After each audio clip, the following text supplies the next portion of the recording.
সুতরাং যারা কোরআনকে অবমাননা কোরআনকে অপমান করবে, কোরআনকে বিদ্রুপ করবে, তারা ওয়াজিবুল কতল, তাদেরকে হত্যা করা ওয়াজিব। হত্যা করা কি?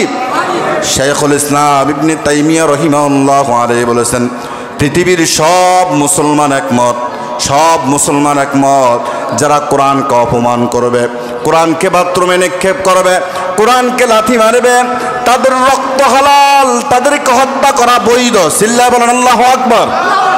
সুতরাং এই কোরআন, এটাকে আমরা জীবন দিয়ে বেশি ভালোবাসি, জীবন দিয়ে বড় বেশি ভালোবাসি। আমরা আমাদের দিল, চোখ, অন্তর দিয়ে কোরআনটাকে আগলে রাখি, জীবন দিয়ে আগলে রাখি। আমরা মুসলমান। আমাদের ধর্মগ্রন্থের নাম কি? সবাইকে বলতে হবে, আমাদের ধর্মগ্রন্থের নাম কি? এই কোরআন আমরা যখন পড়ি, অজু করে পবিত্র হয় নাই, তারপরে কোরআন স্পর্শ করি। কথা বলেন ঠিক কিনা? এই কোরআন এমন একটি কোরআন, আমরা যখন কোরআনটা পড়ি, প্রথমে কোরআনটাকে চুমু খাই, তারপরে কোরআন পড়ি, আবার কোরআনটাকে চুমু খাই, যত্ন সহকারে গিলাপ দিয়ে বন্দি করে, তারপরে সম্মানজনক জায়গায় কোরআনটাকে রেখি। কথা বলেন ঠিক কিনা? আপনারা জেনে আশ্চর্যান্বিত হবেন, এই বাংলার জমিনে নর্থ সাউথ ইউনিভার্সিটির এক কুলাঙ্গার আমার কোরআনকে অপমান করেছেন, আমার কোরআনকে লাথি মেরেছেন, পাও দিয়ে আঘাত করেছেন। যে পাও দিয়ে কোরআনকে লাথি মেরেছেন, সেই পাও আল্লাহর এই জমিনে চলার ক্ষমতা রাখে না। কথা বলেন ঠিক কিনা? কারণ এই কোরআনটাকে আমরা আমাদের জীবনের চেয়েও বেশি ভালোবাসি। শরীরের রক্ত গরম হয়ে যায় এই কোরআনটা। এই কোরআনের জন্য আমার রসুল মার খেয়েছেন, এই কোরআনের জন্য যুগে যুগে সাহাবায়ে কেরাম শহীদ হয়েছেন। আমাদের ধর্মগ্রন্থ কোরআন, কারণ এই কোরআনটাকে আপনি যদি আগলে রাখতে পারেন, এই কোরআন আপনাকে জান্নাতের রাস্তা দেখিয়ে দেবেন। এই কোরআনটাকে যদি আপনি আগলে রাখতে পারেন, জান্নাতের রাস্তা আপনার জন্য সহজ হয়ে যাবে। সুতরাং আমি কোনো জামাত বুঝি না, বিএনপি বুঝি না, আওয়ামী লীগ বুঝি না, যারাই আমার কোরআনকে অপমান করবে তাদের বিরুদ্ধে আমরা হুঙ্কার দিব। কথা বলেন ঠিক কিনা? বর্তমান যারা সরকারে আছেন, আমাদের আকুল আবেদন থাকবে, পৃথিবীর বিভিন্ন ইসলামিক রাষ্ট্রে এমন আইন আছে, যারা আল্লাহ, ধর্ম, কোরআন, তার রসুলের শানে বেয়াদবি করবেন, তাদের শাস্তি হবে ফাঁসির কাস্টে ঝুলায়া। আমরাও এই আমাদের বর্তমান যিনারা সরকারে আছেন, তাদের কাছে আকুল আবেদন থাকবে, আকুল আবেদন থাকবে, এমন একটি আইন করে যাবেন যাতে যারা ধর্ম নিয়া, কোরআন নিয়া, রসুলের শানে বেয়াদবি করবে, তাদেরকে এইভাবে ফাঁসির কাস্টে ঝুলাইয়া দুনিয়ার থেকে বিদায় করে দেওয়া হবে। তাহলে যুগ যুগ ধরে মানুষ আপনাদেরকে মনে রাখবে।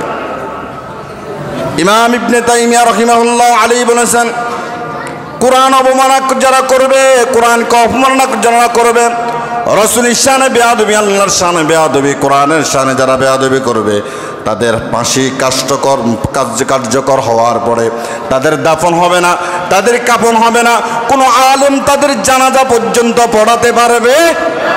কেউ যদি, কোনো আলেম যদি কোরআন অবমাননাকারীর জানাজায় পড়ায়, তাহলে সে তাকে সমর্থন করলো। আজ আবার বাংলাদেশের কিছু মানুষ, এই অপূর্ব পাল, সেই কোরআনটাকে অবমাননা করেছে, পাও দিয়া পাড়ায় দিয়েছে এবং ফেসবুকে ভিডিওটা পোস্ট করেছেন।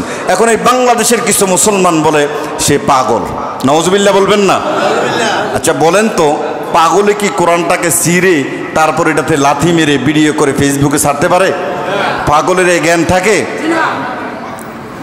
মানুষ কেমনে পারে? ইমাম তাইমিয়া রাহিমাহুল্লাহ আলাইহি বলেছেন, যিনি কোরআনকে ভাবে অবমাননা করবে, ফাঁসির কার্যকর হওয়ার পর করে ইমাম তার জানাজা দিতে পারবে না, তার দাফন হবে না, কাফন হবে না। শুকুর এবং কুকুর মূল্যে যেভাবে আমরা গর্ত করে গর্তের মধ্যে ফেলে দিয়ে মাটি দিয়ে চাপা দেই, সুতরাং কোরআনকে যারা অপমাননা করবে তাদেরকে সেভাবে গর্ত করে গর্তের মধ্যে ফেলে দিয়ে মাটি দিয়ে চাপা দিয়ে দেবে। অতএব সাবধান, সাবধান, কোরআনের শানে যেন আমাদের কোনো রকমের কোনো বেয়াদবি না হয়, সেদিকে আমাদেরকে খেয়াল রাখতে হবে।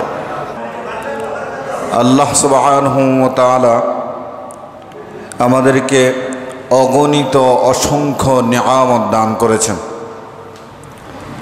অগণিত অসংখ্য নিয়ামত আল্লাহ সুবহানাহু ওয়া তাআলা আমাদেরকে দান করেছেন। তার মধ্যে সর্বশ্রেষ্ঠ নিয়ামত, সবচেয়ে বড় নিয়ামত হলো ঈমান। সবচেয়ে বড় নিয়ামত কি? ঈমান। আল্লাহ তাআলা আমাদেরকে ঈমান দান করেছেন, এজন্য আমরা আরেকবার শুকরিয়া আদায় করে পড়ি আলহামদুলিল্লাহ। অগণিত নিয়ামত আল্লাহ তাআলা আমাদেরকে দান করেছেন। যেমন চোখ একটি বড় নিয়ামত। চোখ না থাকলে আমরা কি হতাম? চোখ না থাকলে কি হতাম? অন্ধ হতাম। মানে আমরা কিছুই দেখতে পেতাম না, দুনিয়ার আলো আমরা দেখতে পেতাম না। যার চোখ নাই সে বুঝে আসলে চোখের কত দাম। আমাদের চোখ আছে, আমরা এই চোখ দিয়া দুনিয়ার সৌন্দর্য সব কিছু দেখতে পারতেছি। চোখ না থাকলে আমরা অন্ধ হতাম। এই যে আল্লাহ তাআলা আমাদেরকে দুটি কান দিয়েছেন, কান না থাকলে আমরা কি হতাম বলেন? বধির হতাম। কান না থাকলে কি হতাম? বধির হতাম। জবান দিয়েছেন, এই অনেকের জবান আছে কিন্তু কথা বলতে পারে না, তাদেরকে বলা হয় বোবা। কথা বলতে পারে না, কোনো রকম আকার ইঙ্গিতে মানুষকে বোঝানোর চেষ্টা করে, অনেকেই বুঝেও না। জবান না থাকলে আমরা বধির হতাম। আমরা যারা বিবাহ করেছি, আল্লাহ তাআলা সন্তান নামক নিয়ামত আমাদেরকে দান করেছেন। সন্তান যদি না থাকতো তাহলে আমরা নিঃসন্তান হতাম। আল্লাহ সুবহানাহু ওয়া তাআলা আমাদেরকে ইমানদার বানায়েছেন, ইমান দিয়েছেন। ইমান যদি না থাকতো আমরা কি হতাম? বেঈমান হতাম। আল্লাহ তাআলা আমাদেরকে শেষ নবীর উম্মত বানায়েছেন। শেষ নবীর উম্মত না হলে না জানি কোন নবীর উম্মত হতাম। অসংখ্য অগণিত নিয়ামতে আল্লাহ তাআলা আমাদেরকে ডুবিয়ে রেখেছেন। এই জন্য আমরা আরেকবার পড়ি আলহামদুলিল্লাহ। ইমানদার যারা, মুমিন যারা, আল্লাহ তাআলা বলেছেন ইমানওয়ালা মুমিনওয়ালা তারা সফল। এটা আল্লাহ তাআলা কোরআনেই বলেছেন। সূরা মুমিনুনের প্রথম আয়াত, দ্বিতীয় আয়াত, একবারে নবম আয়াত পর্যন্ত মুমিনের গুণাবলীর কথা এসেছে। আল্লাহ তাআলা প্রথমেই বলেছেন قد أفلح المؤمنون, মুমিনগণ সফল কাম হয়ে গেছে। আমরা বললাম রব্বুল আলামিন কিভাবে মুমিনরা সফল হয়েছে? আল্লাহ তাআলা পরের আয়াতে ব্যাখ্যা দিচ্ছেন আল্লাযীনা হুম ফি সলাতিহিম খাশিউন। মুমিনগণ সফল কাম হয়েছে আল্লাযীনা হুম ফি সলাতিহিম খাশিউন, যারা ভয় নিয়া, অন্তরে ভয় নিয়া, কলিজার মধ্যে, কলবের মধ্যে ভয় নিয়া একনিষ্ঠতার সাথে আল্লাহর ইবাদত করে নামাজ কায়েম করে, নামাজ পড়ে। কিন্তু আমরা আজ নামাজ আদায় করি, নামাজ পড়ি, মনে হয় যেন আল্লাহ রাব্বুল আলামিন আমাদেরকে হুকুম দিয়েছেন 5 ওয়াক্ত নামাজ পড়ার জন্য। এই জন্য মসজিদে আসলাম, নামাজ পড়লাম, আল্লাহর হুকুম আদায় হয়ে গেল। কত তাড়াহুড়া করে মানুষ নামাজ পড়ে, রুকু করে, সেজদা করে, তাসবিহ তাহলিল কয়বার পড়া লাগে সেটাও অনেক আল্লাহর বান্দারা জানে না। মাত্র 2 মিনিটে, 3 মিনিটের মধ্যে 4 রাকাত, 5 রাকাত, 7 রাকাত নামাজ শেষ হয়ে যায়। আছে না? না এমন? মাত্র 3 মিনিটে দেখবেন 4 রাকাত সুন্নত পড়ে ফেলেছে। কোথায় গেল সূরা ফাতিহা? সূরা মিলানো, রুকুর তাসবিহ, রুকু থেকে সোজা হইয়া দাঁড়া হইয়া দোয়া আছে না নাই? সেজদা পড়লাম, সেজদাতে তাসবিহ, 2 সেজদার মাঝখানে আল্লাহ তাআলা একটা দোয়া পড়ার জন্য রাসূল বলেছেন। আল্লাহ নবী সাল্লাল্লাহু আলাইহি সাল্লাম আমাদের কি শিখায় দিয়েছেন, উম্মত সেজদা কর, সেজদা করার পরে আবার যখন 2 সেজদার মাঝখানে বসবা, যত চাওয়া সব চাওয়া একটা দোয়ার মধ্যে আল্লাহ তাআলা ঢুকায়া দিয়েছেন। আল্লাহুম্মা গফিরলি ওয়ারহামনি ওয়াহদিনি ওয়াআফিনি ওয়ারযুকনি। একটা দোয়ার ভিতরে সব কিছু আল্লাহ ঢুকায়া দিয়েছেন। কিন্তু আমাদের কত তাড়াহুড়া, এক সেজদা না দিতে আর এক সেজদা, 3 মিনিটে 5 মিনিটে আমাদের নামাজ শেষ। এই সমস্ত নামাজীদেরকে আল্লাহ সফল বলে নাই, এই সমস্ত নামাজীদেরকে আল্লাহ মুমিন বলে নাই। তাহলে আল্লাহ বলেছেন ক্বাদ আফলাহাল মুমিনুন, মুমিনরা সফল। সফল কারা? সমাজের মানুষের উপরে যারা জুলুম করে তারা সফল নাকি? বলেন, তারা সফল? সমাজের মানুষের উপরে যারা জুলুম করে তারা কখনো সফল হতে পারে না। যারা মানুষদেরকে গালি দেয় তারা কখনো সফল হতে পারে না। যারা স্ত্রীর সাথে, যে স্বামী স্ত্রীর সঙ্গে ভালো ব্যবহার করতে পারে না সে কখনো সফল নয়। ছেলে সন্তানদের সাথে ভালো ব্যবহার করে না সেই পিতা কখনো সফল নয়। তাহলে সফল হতে হলে আল্লাহ তাআলা ঈমানদারকে ডেকে বলেছেন কদ আফলাহাল মুমিনুন, মুমিনদেরকে ডেকে বলেছেন মুমিনরাই সফল। তাহলে মুমিন কারা? মুমিন কারা? আল্লাযীনা হুম ফি সালাতিহিম খাশিউন। এখানে একটা গুণ বলেছেন, শুধু নামাজ ভয় ভীতি নিয়ে কনিষ্ঠতার সাথে আদায় করবে, এটা ভয় থাকবে অন্তরের ভিতরে যে আমি যে নামাজ পড়তেছি হয়তো আল্লাহ আমার সামনে দাঁড়ায় আছেন, এটাও যদি মনে না হয় স্বয়ং আল্লাহ তাআলা আমাকে দেখতেছেন আমি নামাজ পড়তেছি। আল্লাহ দেখতেছেন। আন তা'বুদাল্লাহ কাআন্নাকা তারা ফাইন লাম তাকুন তারা ফাইন্নাহু ইয়ারাক। এমনভাবে নামাজ পড়তে হবে যেন আল্লাহ তাআলা আমাকে দেখতেছেন, নচেত আল্লাহ আমার সামনে আছেন। আমরা সবাই মুমিন, সবাই ইমানদার, সবাই মুমিন, সবাই নিজেকে ইমানদার দাবি করি। ইমানদারের যে ব্যবহার সেই ব্যবহার আমাদের মধ্যে নাই, সেই ব্যবহারটা আমাদের মধ্যে নাই। ভালো করে বুঝবেন, আল্লাহর নবী সাল্লাল্লাহু আলাইহি সাল্লাম ওমর রাদিয়াল্লাহু তাআলা আনহুকে বললেন, ওমর তুমি মানুষের মধ্যে এলান করে দাও, মানুষের মধ্যে ঘোষণা করে দাও, যারা ইমানদার ওই ইমানওয়ালারা দাখলাল জান্নাত, জান্নাতের ভিতরে ঢুকবে। যারা বেঈমান তারা কখনো জান্নাতে যেতে পারবে না।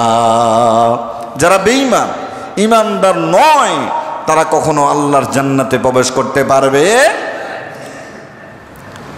দুনিয়ার মানুষ তারা চায় তাদের নিয়ামতগুলো যেন স্থায়ী হয়, নিয়ামতগুলো যেন স্থায়ী হয়। এই জন্য নিয়ামতকে স্থায়ী করার জন্য করণীয় হলো দুইটা। কয়টা করণীয়? দুইটা করণীয়। এক নম্বর করণীয়, যে নিয়ামত আল্লাহ তাআলা আপনাকে দিয়েছেন সেই নিয়ামতটা যত্ন করে রাখা। দুই নম্বর করণীয় হলো, যে নিয়ামত আল্লাহ দিয়েছেন এই নিয়ামত যত্ন সহকারে আগলে রাখা, যেন নিয়ামতটা দূরে সরে না যায়।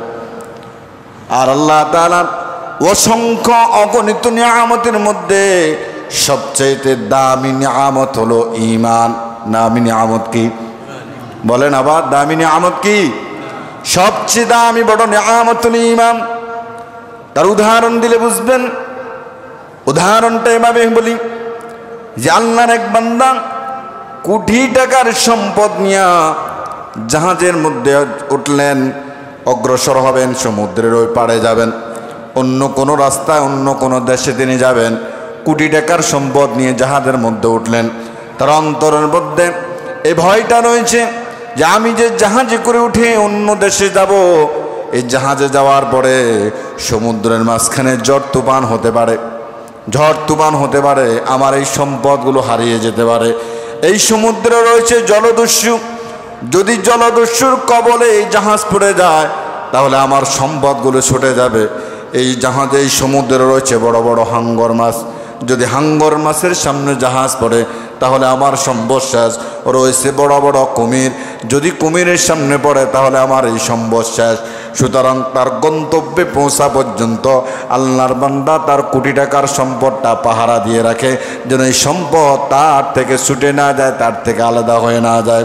সুতরাং একজন ইমানদার, একজন মুমিনের গন্তব্য হলো আখিরাত। আমাদের গন্তব্য কোথায়? আমাদের গন্তব্য কোথায়? একজন মুমিনের মূল গন্তব্য হলো আখিরাত। আর ইমানটা হলো সবচেয়ে বড় নিয়ামত। এই ইমানটাকে আগলে রাখতে হবে ওই কোটি টাকা সম্পদওয়ালার মতো।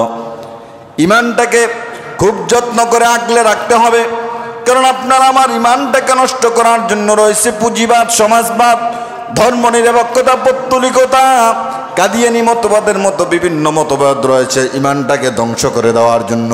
সুতরাং ইমানটাকে আগলে রাখতে হবে, ইমানটাকে যত্ন করে রাখতে হবে, যেন ইমানটা আমার মধ্য থেকে দূরে সরে না যায়। ইমানটা যেন দূরে সরে না যায়, কারণ ইমানটা নষ্ট করার জন্য রয়েছে ইবলিস। ইবলিস আপনাকে ইমান হারা করবে। রয়েছে কাফের, কাফেররা আপনাকে ইমান হারা করার জন্য রয়েছে। রয়েছে শয়তান, নিজের নফস আপনাকে ইমান হারা করার জন্য চেষ্টা করবে। এই জন্য ইমানটাকে আমাদেরকে যত্ন করে রাখতে হবে, ইমান যেন না চলে যায়, ইমান হারা যেন না হয়ে যায়। কারণ ইমান হারা হয়ে মরলে জান্নাত না জাহান্নাম? বলেন জান্নাত না জাহান্নাম? ইমান হারা হয়ে মরলে জাহান্নাম, আর ইমানটা নিয়ে মরতে পারলে আল্লাহর জান্নাত। ঠিক কিনা বলেন? এজন্য ইমানটাকে আমাদের যত্ন করে রাখতে হবে, আগলে রাখতে হবে, ইমানটা যেন আমার থেকে ছুটে না যায়। ইমাম শামসুদ্দিন আস-সাফারি রাহিমাহুল্লাহ আলাইহি, তিনি সহিহ বুখারীর একজন ব্যাখ্যাকারক ছিলেন। হৃদয় জগৎ নাড়া দেওয়ার জন্য একটি ঘটনা তিনি উল্লেখ করে গেছেন। আল্লাহর 3 বান্দা একসাথে বন্ধুত্ব করেছেন, 3 বন্ধু নিয়ত করেছেন দীর্ঘদিন একসাথে আমাদের চলাফেরা, আমাদের সম্পদ তো আল্লাহ কম দেয় না, চলো আমরা একদিন আল্লাহর ঘরের মেহমান হয়ে যাই, হজ করতে যাই। 3 বন্ধু নিয়ত করলেন হজ করবেন, রওনা হয়ে গেলেন। প্রতিমধ্যে এমন এক গ্রামে গেলেন যেখানে রাত হয়ে গেল। ওই গ্রামের কিছু সংখ্যক মানুষ খ্রিস্টান। এখন সে রাত তো কাটাতেই হবে, অথচ এই রাতের বেলা কোথায় যাবেন? এজন্য একজন খ্রিস্টানের বাড়ি গিয়ে উঠলেন যে আমরা এভাবে আমাদের ধর্মের হজ করার জন্য আমরা মক্কায় যাব, আপনার এখানে এসেছি, রাত হয়ে গেছে, অন্ধকারাচ্ছন্ন, আমরা এখন কেমনে যাব? আমরা চাই রাত্রিবেলাটা আপনার বাড়িতে কাটানোর জন্য। সেই খ্রিস্টান পাদ্রী জায়গা করে দিলেন রাত্রিবেলা থাকার জন্য। 3 বন্ধুর মধ্যে এক বন্ধু খ্রিস্টানের মেয়েকে দেখে তার ভালো লেগে গেল। খ্রিস্টানের মেয়েকে দেখে ভালো লেগে গেল, কারণ তার রূপ সৌন্দর্য তাকে আকৃষ্ট করেছে। ওই মেয়ের প্রেমে পড়ে গেল, ভালোবাসায় পড়ে গেল। সকালবেলা হয়ে গেল, 2 বন্ধু বলল বন্ধু চলো, বলো তোমরা যাও আমি যাব না, তোমরা যাও। চলে গেলেন 2 বন্ধু, বেশি বাড়াবাড়ি করলেন না। আরেক বন্ধু রয়ে গেলেন, তার কারণ হলো ওই যে সুন্দরী মেয়ের রূপ দেখে সে পাগল হয়ে গেল। 2 বন্ধু হজের উদ্দেশ্যে রওনা হয়ে গেলেন। বাকি যে বন্ধু সুন্দরী মেয়ের রূপ দেখে পাগল হয়ে গেলেন, সে তার বাবার কাছে গেলেন, খ্রিস্টানের কাছে গেলেন, বলে আপনার মেয়েকে আমার পছন্দ হয়েছে, আমি তাকে বিবাহ করতে চাই, আমি তাকে বিবাহ করতে চাই। দেখেন নিজের নফস কিভাবে আপনাকে ঈমান হারা করে, শয়তান ধোঁকা দিয়ে আপনাকে কিভাবে ঈমান হারা করে। দেখেন ঈমান হারা করানোর জন্য একটা সুন্দর রমণী মহিলাকে আপনার সামনে তুলে নিয়ে আসছে। যদি ঈমানদার হতো, প্রকৃতপক্ষ মুমিন হতো, এই সুন্দরী মেয়ের দিকে সে তাকাতো না, কারণ সে আল্লাহর ঘরে রওনা হয়েছে, ঠিক কিনা বলেন? কিন্তু এই আল্লাহর বান্দা সুন্দরী মেয়ে দেখে পাগল হয়ে গেলেন। খ্রিস্টানের কাছে গিয়ে বললেন আপনার মেয়েকে দেখে আমার ভালো লেগেছে, তার রূপ যৌবন আমাকে পাগল করে দিয়েছে, আমি আপনার মেয়েকে বিবাহ করতে চাই। খ্রিস্টান বলল তোমাকে দেখে কর্মঠ মনে হয়, যুবক তোমাকে দেখে কর্মঠ মনে হয়, তোমার কাছে আমার মেয়েকে বিবাহ দেব, তবে শর্ত হলো 2টি। শর্ত কয়টি? শর্ত হলো 2টি। 1 নম্বর শর্ত হলো আমার মেয়েকে তোমার কাছে বিবাহ দেব, ইসলাম ধর্ম তুমি ছেড়ে দিতে হবে। 2 নম্বর শর্ত হলো আমার এই মেয়েকে যদি বিবাহ করা লাগে তাহলে তোমাকে খ্রিস্টান ধর্ম গ্রহণ করতে হবে। নাউজুবিল্লাহ বলেন। ইসলাম ছেড়ে দিলেন, ঈমান হারা হয়ে গেলেন, মুশরিক হয়ে গেলেন, খ্রিস্টান হয়ে গেলেন। সুন্দরী মেয়ের প্রেমে পড়ে তাকে বিবাহ করলেন, ঘর সংসার করলেন, ছেলে মেয়ে হলো। ওই 2 বন্ধু হজ করে চলে আসতেন এলাকায়। দীর্ঘদিন হয়ে গেল, বৃদ্ধা হয়ে গেলেন। একদিন বসে বসে বললেন আমরা তো হজ করার সময় 3 বন্ধু একসাথে রওনা হয়ে গেলাম, প্রতিমধ্যে 1 বন্ধু রয়ে গেলেন অমুক এলাকায়, জানি না কোন হালাতে রয়েছেন, চলো আমরা একটু খোঁজ খবর নিয়ে দেখি আমাদের ওই বন্ধু কোন হালাতে রয়েছেন। পরের দিন চললেন বন্ধুর খোঁজে, গিয়ে নাম বলে বলে তার খোঁজ বাহির করলেন। গিয়ে দেখলেন ওই বন্ধু দুনিয়ার জমিন থেকে কয়েকদিন হয় দুনিয়ার জমিন থেকে বিদায় হয়ে গেছেন। লোক মুখে শুনেছেন আল্লাহর এই বান্দা খ্রিস্টান হয়ে গেছেন। এবার জিজ্ঞাসা করলেন তাকে কোথায় কবর দেওয়া হয়েছে। খ্রিস্টানদেরকে যেখানে কবর দেওয়া হয় সেখানে তাকে কবর দেওয়া হয়েছে। ওই 2 বন্ধু চলে গেলেন খ্রিস্টানদের কবরে। গিয়ে দেখলেন কবরের পাশে একজন বৃদ্ধা মহিলা তার জন্য কান্না করতেছেন, আর পাশে 2 জন যুবক তার জন্য কান্না করতেছেন। 2 বন্ধু গিয়া কবরের পাশে দাঁড়ায়া বন্ধুর জন্য কান্না করতেছেন, বন্ধুরে না জানি কোন হালাত তোর কবরের মধ্যে, তুমিও তো আমাদের সঙ্গে মুসলমান ছিলা, তুমি তো আল্লাহর ঘরের মেহমান হতে পারতা, হাজি হতে পারতা, হয়তো এই উদ্দেশ্যে আল্লাহ তোমার হজকে কবুল করে নিয়ে তোমাকে মাফ করে দিতে পারতেন। আজকে তুমি খ্রিস্টান হলা, ইসলাম ধর্ম ছেড়ে দিলা, ইসলামকে ছেড়ে দিলা, ঈমান হারা হয়ে মোল্লা না জানি কোন হালাতে রয়েছে অন্ধকার কবরে। এই চিন্তা করে দুই বন্ধু চোখের পানি ছেড়ে ছেড়ে কান্দে। যে বৃদ্ধা মহিলা বসে বসে কান্না করা, তিনি চিন্তা করলেন আমি কান্না করি এখানে, আমার স্বামী দুনিয়ার জমিন থেকে চলে গেলেন, আমার ছেলেরা কান্না করে তারা তার পিতাকে হারাইছেন, কিন্তু এই দুই বৃদ্ধা এখানে দাঁড়ায় কেন কান্না করে, কেন কান্না করে? আল্লাহর বান্দি বললেন জানতে চাই আল্লাহর বান্দারা আপনারা এখানে এসে দাঁড়ায় দাঁড়ায় কেন কান্না করেন? আমি কান্না করলাম আমার স্বামী দুনিয়ার থেকে বিদায় হয়ে গেল, আমার এই দুই সন্তান কান্না করে তারা পিতাকে হারাইছেন, আর আপনারা এখানে কেন কান্না করেন? তখন বলল আল্লাহর বান্দি শুনো, এভাবে এই ঘটনা, সে আমাদের বন্ধু ছিল, আস্তে আস্তে রাত হয়ে গেল, তোমাদের বাড়িতে আমরা ছিলাম, তোমাকে দেখে তার ভালো লেগে গেল। নফস এমন একটা জিনিস, শয়তান এমন একটা জিনিস, সুন্দরী মেয়েকে উপস্থাপন করবে আপনার সামনে এত সুন্দর করে, এত সুন্দর করে, তখন আপনি ঈমান হারা হয়ে যাবেন। বলো আমাকে বিবাহ করেছে, কিছুদিন হয় দুনিয়ার জমিন থেকে বিদায় হয়ে গেছে। আল্লাহর বান্দি চিন্তা করলেন কোন সময়ের বন্ধু আজ বৃদ্ধ হয়ে 30, 40, 50 বছর পর দুনিয়ার জমিন থেকে চলে গেলেন। আপনারা যদি আপনার বন্ধুকে এখনো স্মরণ রাখেন, না জানি আপনার ধর্মের মুসলমানরা আরো কত ভালো। সুবহানাল্লাহ বলেন।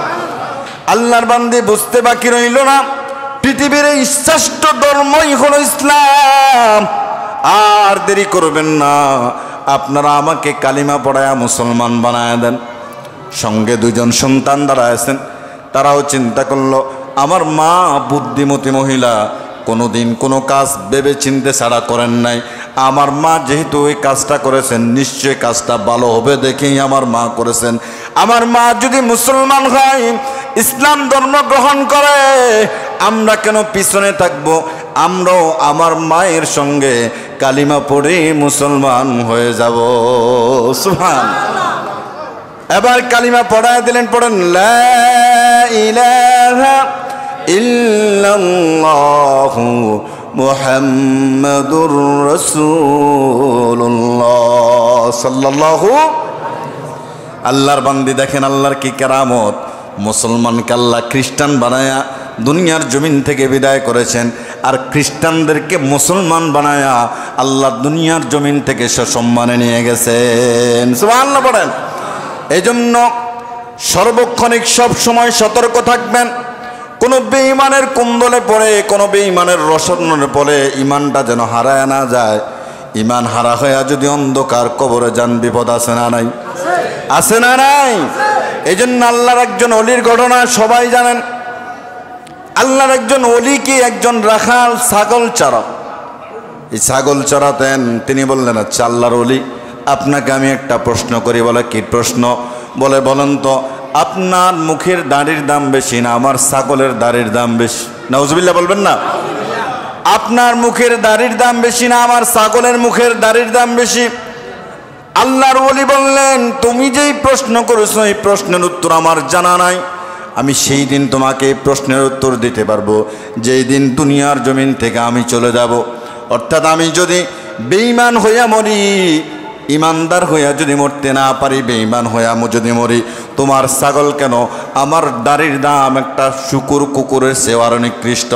যদি আমি ইমানদার হইয়া মরি, যদি আমি ইমান নিয়ে মরি, যদি ইমান নিয়ে মরতে পারি, তোমার ছাগল কেন, দুনিয়া এবং আসমানের নিচে যা কিছু আছে সব কিছুর সে আমার সম্মান বেশি হবে। সুবহানাল্লাহ বলেন। এজন্য সাবধান, সাবধান, দিন ধর্ম ইসলাম কোরআন নিয়ে কোনো কটূক্তি করা যাবে না। যদি কটূক্তি করা হয় সঙ্গে সঙ্গে কি চলে যাবে? সঙ্গে সঙ্গে কি চলে যাবে? এই জন্য কোরআনকে নিয়ে যারা কটূক্তি করবে, কোরআনকে নিয়ে যারা অপমাননা করবে, তাদের ঈমান থাকবে না, ঈমান চলে যাবে। কারণ যারা কোরআনকে অপমাননা করবে, কোরআনকে অসম্মান করবে, আল্লাহ তাদের ব্যাপারে বলেন উল আবিল্লাহি ওয়া আয়াতিহি ওয়া রাসূলিহি কুনতুম তাস্তাহজিউন লা তা'তাযিরু ক্বাদ কাফারতুম বা'দা ঈমানিকুম। আল্লাহ তাআলা বলেন ও রাসূল আপনি জানায় দেন যারা আল্লাহ এবং আল্লাহর কোরআনের আয়াত এবং রাসূলের শানে বিদ্রুপ করবে, মন্তব্য করবে, বাজে ধারণা করবে, তাদের কোনো ওসিহত চলবে না, তাদের কোনো জোর চলবে না। লা তা'তাদিরু ক্বাদ কাফারতুম বা'দা ঈমানিকুম, তারা ঈমান আনার পর আল্লাহর বিরোধিতা করেছে, দ্বীনের বিরোধিতা, রাসূলের বিরোধিতা, তাদের ঈমান চলে গেছে। ঠিক কিনা বলেন? কারণ মক্কার কিছু মানুষ ঈমান আনার পরও আল্লাহর কোরআনের আয়াত নিয়ে রাসূলের সামনে একদিন বেয়াদবি করেছিলেন। তারা হাসাহাসি করতেছেন। এই ঘটনা আল্লাহর নবীর কানে চলে গেছেন। আল্লাহর নবী এসে বললেন, কি ব্যাপার, তোমরা না ঈমান এনেছো? ঈমান আনার পরও কীভাবে আল্লাহর শানে বেয়াদবি করতে পারো, কোরআনের শানে বেয়াদবি করতে পারো? তারা বললাম, আমরা এমনিতেই কথা বলছিলাম। আল্লাহ বলেন, সাবধান ইয়া রাসূলুল্লাহ, তাদের কোনো ওসিহত চলবে, তাদের কোনো কথা শুনবেন না, তারা কাফের হয়ে গেছে, বেঈমান হয়ে গেছে। সুতরাং যারা কোরআনকে অবমাননা, কোরআনকে অপমান করবে, কোরআনকে বিদ্রুপ করবে, তারা ওয়াজিবুল কতল, তাদেরকে হত্যা করা ওয়াজিব। হত্যা করা কি? শাইখুল ইসলাম ইবনে তাইমিয়া রাহিমাহুল্লাহু আলাইহি বলেছেন, পৃথিবীর সব মুসলমান একমত, সব মুসলমান একমত, যারা কোরআনকে অপমান করবে, কোরআনকে বাথরুমে নিক্ষেপ করবে, কোরআনকে লাথি মারবে, তাদের রক্ত হালাল, তাদেরকে হত্যা করা বৈধ। চিল্লায় বলেন আল্লাহু আকবার। সুতরাং এই কোরআন, এটাকে আমরা জীবন দিয়ে বেশি ভালোবাসি, জীবন দিয়ে বড় বেশি ভালোবাসি। আমরা আমাদের দিল, চোখ, অন্তর দিয়ে কোরআনটাকে আগলে রাখি, জীবন দিয়ে আগলে রাখি। আমরা মুসলমান। আমাদের ধর্মগ্রন্থের নাম কি? সবাইকে বলতে হবে, আমাদের ধর্মগ্রন্থের নাম কি? এই কোরআন আমরা যখন পড়ি, অজু করে পবিত্র হয় নাই, তারপরে কোরআন স্পর্শ করি। কথা বলেন ঠিক কিনা? এই কোরআন এমন একটি কোরআন, আমরা যখন কোরআনটা পড়ি, প্রথমে কোরআনটাকে চুমু খাই, তারপরে কোরআন পড়ি, আবার কোরআনটাকে চুমু খাই, যত্ন সহকারে গিলাপ দিয়ে বন্দি করে, তারপরে সম্মানজনক জায়গায় কোরআনটাকে রেখি। কথা বলেন ঠিক কিনা? আপনারা জেনে আশ্চর্যান্বিত হবেন, এই বাংলার জমিনে নর্থ সাউথ ইউনিভার্সিটির এক কুলাঙ্গার আমার কোরআনকে অপমান করেছেন, আমার কোরআনকে লাথি মেরেছেন, পাও দিয়ে আঘাত করেছেন। যে পাও দিয়ে কোরআনকে লাথি মেরেছেন, সেই পাও আল্লাহর এই জমিনে চলার ক্ষমতা রাখে না। কথা বলেন ঠিক কিনা? কারণ এই কোরআনটাকে আমরা আমাদের জীবনের চেয়েও বেশি ভালোবাসি। শরীরের রক্ত গরম হয়ে যায় এই কোরআনটা। এই কোরআনের জন্য আমার রসুল মার খেয়েছেন, এই কোরআনের জন্য যুগে যুগে সাহাবা একরাম শহীদ হয়েছেন। আমাদের ধর্মগ্রন্থ কোরআন, কারণ এই কোরআনটাকে আপনি যদি আগলে রাখতে পারেন, এই কোরআন আপনাকে জান্নাতের রাস্তা দেখিয়ে দেবেন। এই কোরআনটাকে যদি আপনি আগলে রাখতে পারেন, জান্নাতের রাস্তা আপনার জন্য সহজ হয়ে যাবে। সুতরাং আমি কোনো জামাত বুঝি না, বিএনপি বুঝি না, আওয়ামী লীগ বুঝি না, যারাই আমার কোরআনকে অপমান করবে তাদের বিরুদ্ধে আমরা হুঙ্কার দিব। কথা বলেন ঠিক কিনা? বর্তমান যারা সরকারে আছেন, আমাদের আকুল আবেদন থাকবে, পৃথিবীর বিভিন্ন ইসলামিক রাষ্ট্রে এমন আইন আছে, যারা আল্লাহ, ধর্ম, কোরআন, তার রসুলের শানে বেয়াদবি করবেন, তাদের শাস্তি হবে ফাঁসির কাস্টে ঝুলায়া। আমরাও এই আমাদের বর্তমান যিনারা সরকারে আছেন, তাদের কাছে আকুল আবেদন থাকবে, আকুল আবেদন থাকবে, এমন একটি আইন করে যাবেন যাতে যারা ধর্ম নিয়া, কোরআন নিয়া, রসুলের শানে বেয়াদবি করবে, তাদেরকে এইভাবে ফাঁসির কাস্টে ঝুলাইয়া দুনিয়ার থেকে বিদায় করে দেওয়া হবে। তাহলে যুগ যুগ ধরে মানুষ আপনাদেরকে মনে রাখবে। ইমাম ইবনে তাইমিয়া রাহিমাহুল্লাহ আলাইহি বলেছেন, কোরআন অবমাননা যারা করবে, কোরআনকে অপমাননা যারা করবে, রসুলের শানে বেয়াদবি, আল্লাহর শানে বেয়াদবি, কোরআনের শানে যারা বেয়াদবি করবে, তাদের ফাঁসি কার্যকর হওয়ার পরে তাদের দাফন হবে না, তাদের কাফন হবে না। কোনো আলেম তাদের জানাজা পর্যন্ত পড়াতে পারবে?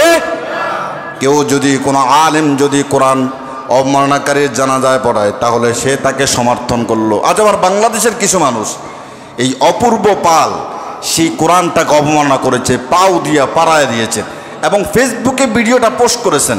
এখন এই বাংলাদেশের কিছু মুসলমান বলে সে পাগল। নাউজুবিল্লাহ বলবেন না? আচ্ছা বলেন তো, পাগলে কি কোরআনটাকে ছিঁড়ে তারপর এটাতে লাথি মেরে ভিডিও করে ফেসবুকে ছাড়তে পারে? পাগলের এই জ্ঞান থাকে? মানুষ কেমনে পারে? ইমাম তাইমিয়া রাহিমাহুল্লাহ আলাইহি বলেছেন, যিনি কোরআনকে ভাবে অবমাননা করবে, ফাঁসির কার্যকর হওয়ার পর করে ইমাম তার জানাজা দিতে পারবে না, তার দাফন হবে না, কাফন হবে না। শুকুর এবং কুকুর মূল্যে যেভাবে আমরা গর্ত করে গর্তের মধ্যে ফেলে দিয়ে মাটি দিয়ে চাপা দেই, সুতরাং কোরআনকে যারা অপমাননা করবে তাদেরকে সেভাবে গর্ত করে গর্তর মধ্যে ফেলে দিয়ে মাটি দিয়ে চাপা দিয়ে দেবে। অতএব সাবধান, সাবধান, কোরআনের শানে যেন আমাদের কোনো রকমের কোনো বেয়াদবি না হয়, সেদিকে আমাদেরকে খেয়াল রাখতে হবে। আল্লাহ তাআলা আমাদেরকে কোরআনের প্রতি মহব্বত রাখার তৌফিক দান করুক। সকলে পড়ে আমিন।